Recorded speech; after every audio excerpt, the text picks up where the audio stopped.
I'm Sydney, and this is SSBK News. Today we have a special report where moments ago the Battle of Antietam has just ended.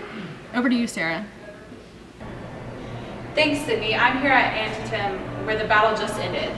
This battle marks the beginning of the War of Secession. Right here on Union soil, 3,654 were killed today. As you can see by the bodies lying around, this battle marks the single bloodiest one-day battle in history.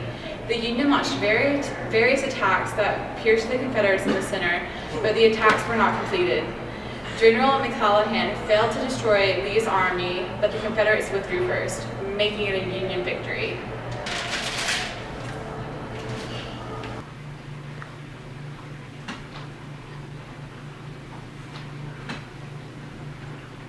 Hi, and welcome to Cooking on SSBK News. I'm General Burnside. We have with us here today guest chef, former Confederate General, Sydney Lee, and she is now a 5-star chef. Let's give her a hand, everybody. Excellent job. She's going to be teaching us today how to make a Fredericksburg fruit fondue. Now, Sydney, if you could please come take a seat over here.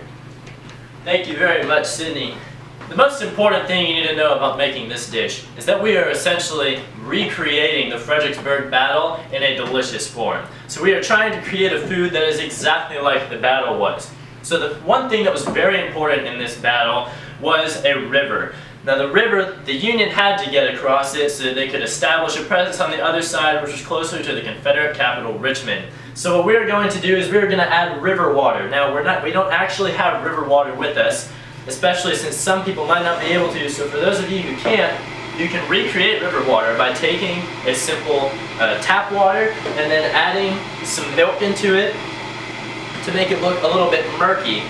There you are, it's getting a little bit clouded, and then you can take some dirt from a potted plant and put the dirt along the top. Now, this is what a river looks like, the water on a river does. For those of you who have never seen one, that's what it looks like. Okay, this is a very accurate representation, and so we're going to pour it into this mixing bowl here. Okay, you just stir it up just a little bit, just to kind of get the contents. Make sure they're all evenly spread, and then the next thing that we need is something to represent pontoon boats, because for the Union that was very important. The pontoon boat was essentially a giant floating bridge. A string of pontoon boats would allow an army to cross over a river unabated. And so we're going to represent a pontoon boat with cinnamon. There is no correlation between cinnamon and pontoon boats, but we need cinnamon in here, so we're just going to add a decent amount of cinnamon there. And set that off to the side because we're done with that now. Fredericksburg was the first U.S. battle that took place in an urban setting, which means it was in a city. So we are going to represent that by adding kale. Now, people who live in the city love kale. Am I right or am I right? So we're just going to throw a piece of kale in there to represent urban fighting. And according to one Confederate general, not even a chicken would have survived the line of fire at this battle. So we have a chicken here. We're just going to tear off the front of this chicken and add this into the bit. Now this is going to help us get the calories that we need, because for this dish we need the exact number of calories that are casualties, because they sound similar and we have to recreate this battle. So there were 17,929 casualties at Fredericksburg, so we need to have that many calories. So the chicken will help us get where we need to go.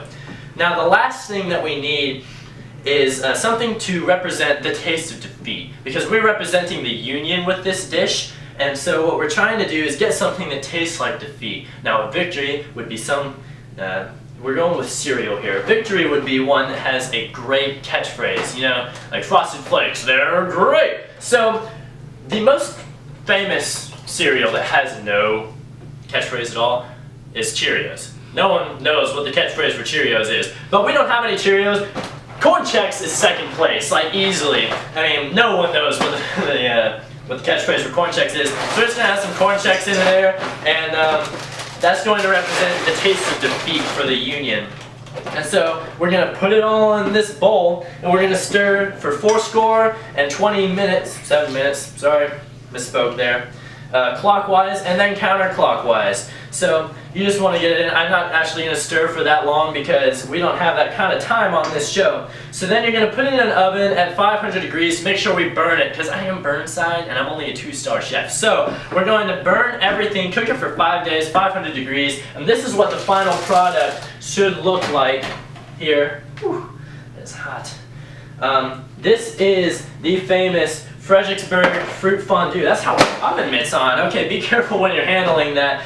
And this just looks delicious. It looks like there's fruit. There's actually no fruit in this. We just said fruit because it's you know, alliteration and all that. Thank you so much, Sydney Lee, for coming here and teaching us how to make this dish. And that was cooking. Back to you guys. Thanks, Klingerman. Now in political news, President Lincoln will be delivering an address that will make slaves forever free. But will they really be free? Let's go to Brianna live at the address to find out.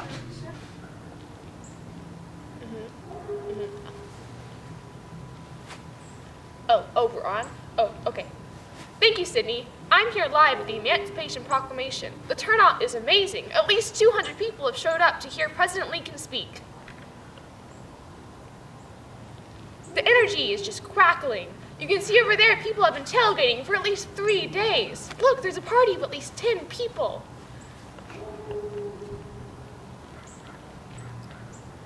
Supposedly, Lincoln will be proclaiming that all slaves will be completely free. Oh look, he's starting. All slaves will be completely free. That is, those of you who are actually like in the Confederacy. So like, if you manage to escape and get past the lines and like come up here, then we'll give you some rights. Not all of them, because like we're proud, but just like get out and congratulations. Those of you in the border states, sorry, you really should have seceded, then we could have set you free. But yeah, you guys are all free. Good job. I'm awesome. A truly moving speech by our President, Abraham Lincoln. Back to you, Sydney. Hi, I'm Sydney, and I'm here with Brianna with What's Hot and What's Not. What's hot right now is the Confederates after they won the battle at Chancellorsville. That's right, Sydney. People are saying that this is Lee's most ingenious win so far in the battle. I mean, can you believe that? I can't believe that. General Hooker seems so promising. I know, right? But I thought so too, especially since his army seems so on point. I mean, let me tell you, they were lit. But just as they were getting ready to attack, Lee decided not to retreat, which was not so hot for Mr. Hooker. I agree. Did you hear how Stonewall Jackson won? No, tell me, girl. He circled around the opposing force and attacked the exposed side. That's so on fleek. Just like your eyebrows, girl. Thanks. Do you know what's not hot? Tell me. Well, Stonewall's men killed him. How's France, Brianna? Thank you, Sydney.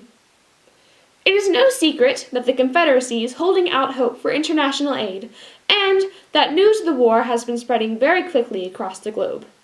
In fact, it is trending across multiple social media platforms. However, foreign reactions to the war have been, well, interesting at best.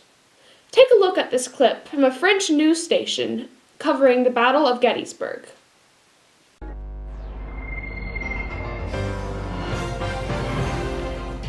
Madame, Monsieur, bonjour. Ravi de vous retrouver pour cette édition du 13h. Plus de 48 heures après sa disparition des écrans radars, d'importants moyens ont pourtant été déployés pour tenter de retrouver des traces de l'appareil.